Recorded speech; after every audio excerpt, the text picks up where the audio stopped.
नमस्कार दोस्तों, आप सभी देख रहे हैं भोजपुरी पे नजर। जी हाँ दोस्तों, आप लोग को बता देना चाहेंगे ट्रेंडिंग स्टार। जी हाँ दोस्तों, ट्रेंडिंग स्टार खेसारी लाल यादव का एक गाना आया था जो कि उसका पहले टीजर रिलीज किया गया था। जी हाँ दोस्तों, आप लोग को ये भी जान लेना बहुत ही जरूरी होगा, रोटी जा रहा था। जी हाँ दोस्तों, उस गाने ने यो हनी सिंह को भी छोड़ दिया पीछे। जी हाँ दोस्तों, पूरा जानकारी के लिए आप वीडियो को एंड तक देखिए। हमारे चैनल को सब्सक्राइब नहीं किया तो सब्सक्राइब कर लीजिएगा।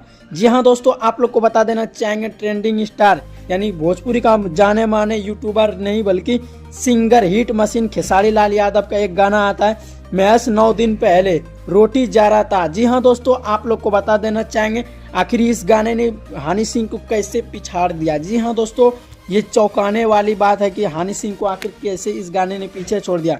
जी हाँ दोस्तों, ऐसे ही नहीं माने जाते ट्रेंडिंग स्टार खेसारी लाल यादव। बात कर लेते हैं इस गाने का सिंगर कौन है।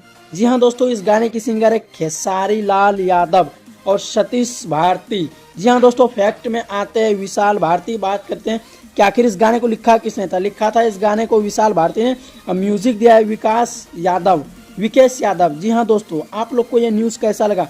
अच्छा लगा तो वीडियो को शेयर कीजिएगा। चलिए मिलते हैं नेक्स्ट वीडियो में, जब तक के लिए धन्यवाद।